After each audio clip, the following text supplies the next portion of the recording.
ഇത് യഥാർത്ഥത്തിൽ പോലീസ് ഉദ്യോഗസ്ഥരായതുകൊണ്ട് മാത്രമല്ലേ ഇങ്ങനെ കാണിക്കുന്നത്? അതായത് നമ്മൾക്ക് ഏറ്റവും ശ്രദ്ധിക്കേണ്ടതായിട്ടുള്ളൊരു മാറ്റർ 376 പോലത്തെ ഒരു ഒഫൻസിന് നിയമം വളരെ വ്യക്തമായി പറയുന്നൊരു കാര്യം പ്രിലിമിനറി എൻക്വയറിയുടെ ആവശ്യമില്ല. കാരണം പരാതിക്കാരി നേരിട്ട് വന്ന് ഒരു പരാതി നൽകുമ്പോൾ ഒരു പ്രിലിമിനറി എൻക്വയറി നടത്തേണ്ട ആവശ്യമില്ല എന്ന് പല സുപ്രീം കോടതി ഡിസിഷൻസും നമ്മുടെ മുന്നിലുണ്ട്. പോലീസുകാർക്ക് അറിയാവുന്ന ഒരു കാര്യം കൂടിയാണ്.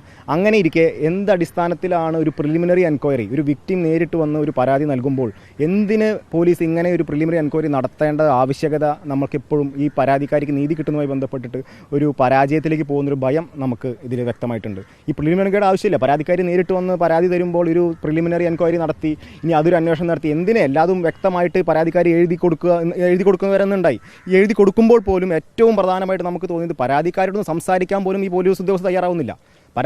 വനിതാ പോലീസ് ഉദ്യോഗസ്ഥർ സ്ഥലത്തുണ്ട്, പോലീസ് സ്റ്റേഷനിൽ വനിതാ ഉദ്യോഗസ്ഥരുണ്ട്, സ്ഥലം ഉത്തരവാദിത്തപ്പെട്ട പോലീസ് ഓഫീസേഴ്സ് ഉണ്ട്. അവർ പോലും ഈ വിക്ടിമിൻ്റെ അടുത്ത് സംസാരിക്കാൻ പോലും തയ്യാറാവുന്നില്ല എന്നുള്ള ദയനീയമായ കാഴ്ച കാണാൻ ഞങ്ങൾക്കിടെ എന്നും ചോദിച്ചു. നമ്മൾ വിക്ടിമിൻ്റെ മുടി രേഖപ്പെടുത്തുന്നുണ്ടോ ചോദിച്ചാൽ പറഞ്ഞു അതിൻ്റെ ആവശ്യമില്ല എന്നാണ് പറഞ്ഞത്. പിന്നെ എങ്ങനെയാണ്